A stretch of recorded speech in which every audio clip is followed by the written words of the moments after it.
హైవ్యూస్ వేణు వాళ్ళ ఆవిడ వీణ and TFI మూర్తి వీళ్ళ ముగ్గురికి సంబంధించి మనం మార్నింగ్ ఒక టాపిక్ డిస్కస్ చేస్తాం. అయితే కొద్దిసేపు క్రితం టీఎఫ్ఐ మూర్తి గారు జూబ్లీస్ పోలీస్ స్టేషన్కి వెళ్ళి ఒక కంప్లైంట్ ఇచ్చున్నారు. ఏంటి ఆ కంప్లైంట్ అని చెక్ చేసాక నాకు అనిపించింది, ఇక ఈ వేణు అలియాస్ వేణుస్వామి అనేవాడే వ్యక్తి చేతులారా తన వేలుతో తన కన్ను పొడుచుకున్నాడు. ఎవరో ఇతను వెనక ఉండి ఇలా చేయి అలా చేయి అంటే మరి ఆయన చేశాడో, మరి వాళ్ళ ఆవిడ చెప్పిందో, లేకపోతే ఒక ట్రాప్లో ఉన్నారో ట్రాన్స్లో ఉన్నారో, లేకపోతే వీళ్ళు ఏమనుకున్నారో ఏంటో, లేదంటే ఈయన జాతకం ఈయనకి తెలియక వేరే వాళ్ళు చెప్తే దాన్ని ఫాలో అయ్యాడేంటో నాకు అర్థం కావట్లా.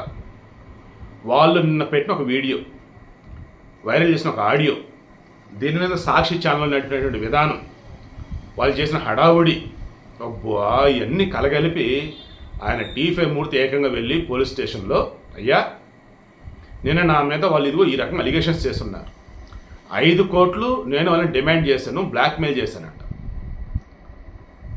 5 కోట్లు డిమాండ్ చేయటం, బ్లాక్మెయిల్ చేయటం ఏంటి అసలు? దేనికోసం అదంతా ఏముందని? వాళ్ళు జాతకాలు చెప్తున్నాడు ఆయన, అందులో మీరు శాస్త్రం ఇది అని చెప్పి ఏదైతే తేడాగా చెప్తున్నారో అది కాదని నేను అన్నాను. మీ వల్ల ఎవరైతే బాధితులు ఉన్నారో వాళ్ళని తీసుకువచ్చి మీరు ఏ రకంగా వాళ్ళని మోసం చేశారంటో నేను చెప్పాను. అండ్ మీ మాటలు విని ఇదిగో పలానా జరగబోతుంది ముందే చెప్తున్నాడు ఈయన అని చెప్పి డబ్బులు ఎవరైతే బెట్టింగ్లు వేసి లక్షలు పోగొట్టడం వాళ్ళ గురించి నేను చెప్పాను. అండ్ మీకు అసలు వాళ్ళ జాతకాలు తీసుకొచ్చి అవి చూస్తూ ఇదిగో మా జాతకం ఇది అంటే మేము ఇప్పుడు పుట్టున్నాము, మా నక్షత్ర ఫలాలు, గ్రహ ఫలాలు, రాశి ఫలాలు ఇవో ఇవి మీకు ఇస్తున్నాము, అందరికీ చెప్పండి మీరు ఎవరైనా అడిగితే అప్పుడు మీరు చెప్తే ఇది. కానీ అలా ఎవరు అడగకుండా వాళ్ళే చెప్పి ఇదిగో నేను చెప్తున్నా పలానోళ్ళు గెలుస్తారు అన్నట్టు, ఇదిగో ఇంకేముంది తర్వాత జరిగి ఇదే ఆయన లైఫ్ అయిపోయింది, ఆయన కెరీర్ అయిపోయింది, దిడ్డంగా మీకు సంబంధం లేనివి, పబ్లిక్ చేయకూడనివి, అండ్ వాంటెడ్గా ఏదో ఒక పబ్లిసిటీ హైప్ రావాలన్నట్టు వెనకాల మీ వెనకాల ఎవరో ఉండి చెప్పిస్తే చెప్తున్నట్టు ఏదేదో చేస్తా పోయారు. ఏంటిది? సమంత నాగచైతన్య విడిపోతారని చెప్పి ఒక వైల్డ్ గెస్సే చేస్తారు, అది నిజమైంది.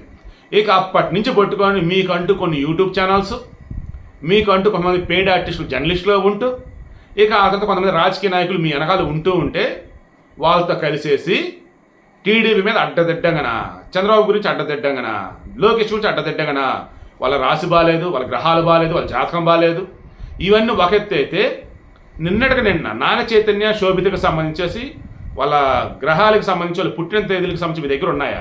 నోటికి ఎదుస్తా చెప్పేస్తారా? అదేమంటే సమంతకి నాగ చైతన్య అప్పుడు చెప్పా కదా, ఇప్పుడు వీళ్ళు కూడా ఫాలో అప్ అని చెప్పేసి అంటారా అంటూ ఆ వేళ చర్చలు పెట్టాడు. అంతేగాని వేణుస్వామిని అరెస్ట్ చేయాలని కానీ అసలు వేణుస్వామిని నాన్న రకాలుగా మాట్లాడితే చేయలేదు. ఆయన పక్క ప్రొఫెషనల్గా వెళ్ళున్నా. అప్పటికి ఈ వేణు ఆయన ట్విట్టర్ హ్యాండ్లోని ఇన్స్టాగ్రామ్ హ్యాండ్లో అనుకుంటా ఇది పెట్టున్నాడు, ఏంటంటే వాడి పని అయిపోయింది, నా జోలికి వస్తున్నాడు, ఇక పూజలు చేస్తా ఇంకా అంతే. దెన్ దాని కూడా మూర్తి ఏమన్నాడు, ఇదిగో నా వెంట్రుకి ఇస్తున్నా, తీసుకెళ్ళి క్షుద్ర పూజలు చేసుకో, చంపేస్తానని అన్నాడు. ఇక ఏమైంది చివరికి, అరే నువ్వు ఆల్రెడీ తప్పు చేస్తున్నావు, ఆ మనిషి వచ్చాడు, నువ్వు కోపడ్డాడు, వెళ్ళాడు, నాకు చేయకు ఆపేశాను, పని వాళ్ళ పడుకొని ఉంటే ఆ మనిషిని మరలా లేపి నా గురించి అంటే అట్ట చెప్పావు, నువ్వు చేసిన కరెక్ట్గా అర్థం ఇది అంటూ ఉంటే కరెక్ట్గా చేసిన నువ్వు కరెక్ట్గా అదంటే రకరకాల తేడా లేపి ఏం చేస్తాడు, కొడతాడు నిన్ను. ఇప్పుడు అదే చేస్తాడు మూర్తి. ఏం చేస్తాడు, జూబ్లీస్ పోస్ట్కి వెళ్ళి నేను అతన్ని బ్లాక్మెయిల్ చేశా అన్నాడు, నా పరువు అంతా తీస్తున్నాడు, నా 30 సంవత్సరాల జర్నలిజం కెరీర్లో నా మీద ఎటువంటి మచ్చలేదు, కానీ ఇప్పుడు 5 కోట్లు అంటున్నాడు. దానికి తోడు మా ఛానల్లో ఉన్నటువంటి రిమైనింగ్ వాళ్ళు ప్రేమ, రాంబాబు, బిఆర్ నాయుడు గారు మేమంతా షేర్ అంట పంచుకుంటామంట, వీళ్ళు మనుషులంట జూబ్లీస్కి వచ్చారంట, ఎవరెవరు ఎక్కడికి వచ్చారు, ఎవరెవరిని కలిశారు, అండ్ మేము వచ్చేసి ఎక్కడ ఇన్వాల్వ్ అయ్యాను మొత్తం ఇప్పుడు ప్రూవ్ చేయాలి, లేని పక్షంలో వాళ్ళ మీద యాక్షన్ తీసుకోండి అని కంప్లైంట్ ఇచ్చారు. నాకు అందుతున్న ఇంకో సమాచారం ఏంటంటే వెనకాల ఉండటం కావచ్చు, లేదన్నప్పుడు లైవ్లు నడపడం కావచ్చు, లేదంటే ఇష్టం న్యూస్ ఇవ్వటం కావచ్చు, సాక్షి వాళ్ళు చేశారు కాబట్టి వాళ్ళని కూడా ఊరికిన ప్రసక్తి లేదని చెప్పేసి ప్రెస్ కౌన్సిల్ వాళ్ళకి కంప్లైంట్ ఇవ్వటం, అండ్ వాళ్ళు కూడా 2 కోట్లు దాదాపు పరువు నష్టం దావా వేస్తామని చెప్పేసి మూర్తి గారు అన్నట్టుగా అదొకటి తెలుస్తాం. సో వీటి మెయిన్ ఇంటెన్షన్, వేణుస్వామి అనబడే వ్యక్తి 6 టీవీలో నేను న్యూస్ ప్రెజెంటర్గా ఉన్నప్పుడు, మోడరేటర్గా ఉన్నప్పుడు 2013-14 ఆ సమయంలో ఒక నార్మల్ జ్యోతిష్యాలు చూసే వ్యక్తి. ఆయన భార్య వచ్చేసరికి వీణా శ్రీవాణి, ఆమె వచ్చేసి గతంలో కొన్ని ఛానల్స్లో యాంకర్గా చేస్తున్నారు, ఎంటర్టైన్మెంట్ షోలు, కుక్కర్ షోలు ఇటువంటివి. అండ్ అదే సమయంలో ఆమె వీణ నేర్చుకోవడం జరిగింది. ఆ తర్వాత యూట్యూబ్లు ఇవన్నీ వచ్చాక ఆమె షోలు, ఓన్ ఛానళ్ళు ఇవన్నీ కలవటం, బయట షోలు ఇవ్వటం, దెన్ ఆమెకు నెమ్మదిగా పేరు వస్తుంది.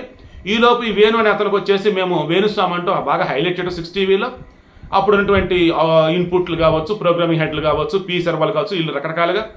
అదే సమయంలో వరల్డ్ కప్ ఏదో వస్తుంది, దాని మీద వచ్చేసి నేను షోలు నడపటం, ఇవన్నీ కలగలిపి ఏమైంది, ఇదే సమయంలో కొంతమంది ఆయనకు పరిచయాలు అవ్వటం. అండ్ దానికి తోడు అదే మూమెంట్లో ఆ పరిచయాలను వాడుకొని ఆ పూజలు చేయటం, ఈ పూజలు చేయటం, ఇలా ఆయనకి చేసిన వైల్డ్ గెస్ కూడా కరెక్ట్ అవటం. అతనికి శాస్త్రాల మీద అంత పట్టు లేకపోయినా శిష్యులు కొంతమంది తయారు చేర్చుకొని వాళ్ళ చేత ఆ పూజలు ఈ పూజలు చేపిస్తూ ఈయన ఏదో ఉన్నంతలో ఆ సిస్టమ్ చూసో, ఆయన దగ్గర ఉన్నటువంటి ఏదో బుక్కులు చూసో అలా మేనేజ్ చేస్తూ మంచి మాటకారిగా ఉంటూ మేనేజ్ చేసుకుంటూ పోయాడు. ఈలోపు నమ్మాల్సిన నమ్మారు, ఇవ్వాల్సినంత డబ్బు ఇచ్చేశారు. అంతిమంగా మద్యం, మగువ, మైథునం ఇస్ నథింగ్ బట్ సెక్స్, వీటితో పూజలంటి ఇక రకరకాలు చేసుకుంటూ పోయాడు. ఇక దాంతో పొలిటికల్ వాళ్ళు కూడా ఇంకేమైనా మాకు ఫేవర్గా చెప్పంటూ చెప్పించారో, ఈయనే చెప్పాడు. ఇక అది పెద్ద కథ, టీవీలో డిబేట్ కూడా వచ్చింది. సో ఇప్పుడు అంత ఎందుకు చెప్తున్నాను, నార్మల్గా ఒక పండితుడిగా ఉంటూ లైఫ్ లీడ్ చేస్తూ వెళ్తున్న మూమెంట్లో వాళ్ళ ఆవిడ వచ్చేసి చక్కగా వీణ విధ్వంసరాలుగా ఉన్నటువంటి మూమెంట్లో మొన్నటి అనంత అంబానీ వెడ్డింగ్లో కూడా వెళ్ళి ఇచ్చేసినట్టుంది ఆమె కూడా. సో ఇటువంటి వాళ్ళు మరి సెలబ్రిటీ స్టేటస్ కోసం తహతాలాడారా, వెనకల నుండి రకం చేపించారా లేదన్నప్పుడు మేము ఆల్రెడీ మేము ఏది చెప్తే జరిగిపోతుంది అన్నట్టు రెడ్డి సినిమాలో కానీ బ్రహ్మానందాన్ని కానీ హీరో రామ్ కానీ ఒక రేంజ్లో ఆడుకుంటాడు. ఏమని డల్లాస్ మూర్తి వస్తున్నాడు, మీరు అదంటే ఇదంటే రకరకాలుగా ఇంకా అలా ఈయన వెనక రెండు నడిపించారంటే ఇవన్నీ బయటపడాలి. ఇప్పుడైతే సింపుల్గా చెప్తాను చూడండి. ఈ వేణుస్వామికి సంబంధించి గతంలో నేను చెప్పినట్టుగా నార్మల్గానే ఉండే, బట్ ఈ మధ్య కాలంలో ఆయన ఇచ్చిన ఇంటర్వ్యూలు కూడా పబ్బులు ఉన్నాయి అన్నట్టు, అక్కడ ఎంజాయ్ చేస్తున్నా ఇక్కడ ఎంజాయ్ చేస్తున్నా అన్నట్టు, నగలు ఎక్కడ పెడితే అసలు డైమండ్లు అన్నట్టు ఏవో కనిపిస్తూ ఇవన్నీ చూసినప్పుడు ఇప్పుడు మూర్తి ఇచ్చిన కంప్లైంట్ ప్రకారం ఏంటి, ముందు ఆయన ఇంటికి చెకింగ్ చేస్తారు అసలు ఏమైంది ఏంటి అని. దెన్ ఆ ఇంట్లో ఐటీ కట్టకుండా ఏమైనా ఎక్స్ట్రా కనుక ఉన్నా అండ్ పరిమితికి మించి మద్యం ఉన్నా, ఒక బ్రాహ్మణుడిగా ఉంటూ అతను చెప్పింది ఏంటి, మద్యం మందు ఇవన్నీ కూడా వేరు, నా శాస్త్రం వేరు, అవి నాకు అలవాట్లు ఉన్నాయి అంటూ ప్రతిదీ కూడా కాంట్రవర్సీలో అడ్డదిడ్డగానే చివరికి బ్రాహ్మణ సంఘాల వలస అయితే ఇతను సపోర్ట్ ఇవ్వట్లేదు ఈరోజు. వీటికి ఇతనికి అసలు మేమెట్లా సపోర్ట్ ఇస్తామంటారు ఓపెన్గానే. సో అక్కడికి వెళ్ళి కనుక ఇన్వెస్టిగేషన్ చేస్తే ఇంట్లో దొరకనే కనుక దొరికితే మాత్రం జైలుకి వెళ్ళక తప్పదు. ఇక ఆల్రెడీ మూర్తికి సంబంధించి ఒకటే అన్నాడు, నా మీద వాళ్ళు ఏవైతే ఎలిగేషన్ చేశారో అవి తప్పని తేలితే నన్ను చంపేశాడు, లేదు నేను ఏ తప్పు చేయలేదు వాళ్ళే కావాలని చేసినట్టయితే వాళ్ళ మీద సింపతి చూపించి వాళ్ళని బతకమని చెప్పడని నిన్న మార్నింగ్ అన్నాడు. ఇందాక కంప్లైంట్ ఇచ్చినాడు అంటే దాని అర్థం ఏంటి, నా పరువు అంత మీద నా వల్ల కాదు అన్నట్టు. సో ఇప్పుడేంటి, ఇంకా వేణుస్వామి అలియాస్ వేణు ఇతని పని గోయిందా అన్నట్టే. ఎందుకంటే అతని దగ్గర ఉన్న ప్రూఫ్లు ఏవైతున్నాయో అవి తీసుకెళ్ళి పోలీస్ స్టేషన్లో ఇచ్చి ముందు అతను కంప్లైంట్ చేస్తుంటే ఆ లెక్క వేరు. హడావుడి చేస్తూ మీడియా పెట్టాడు. ఆ వీడియోలో ఉన్నటువంటి ఆమరో తర్వాత ఇంకోళ్ళు ఎవరో చెప్తే అసలు వాళ్ళు ఎవరో ఏంటో కూడా ఎవరికి తెలియదట. మొత్తం కూడా ఒక డ్రామా అన్నట్టు. ఇది వేరే వాళ్ళు క్రియేట్ చేసి వీళ్ళకి చెప్పి అలా చెప్పించారు, అది వీళ్ళే చెప్పించారు. అది పెద్ద ఇంకా పెద్ద చిన్న సైజు ఏమైంది అంటే కూడా అర్థం కావట్లేదు. బట్ మూర్తి గారు మాత్రం చాలా ఇదిగా ఉన్నారు. మరి వేణు గారు వీణాక్ గారు కాంప్రమైజ్ అవుతారా, లేదా ఉన్న నిజాలు బయటికి చెప్తారా, లేదా పోలీస్ స్టేషన్లో వాళ్ళ దగ్గర ఆధారాలతో వాళ్ళు కూడా కంప్లైంట్ చేస్తారా? Let's wait and see.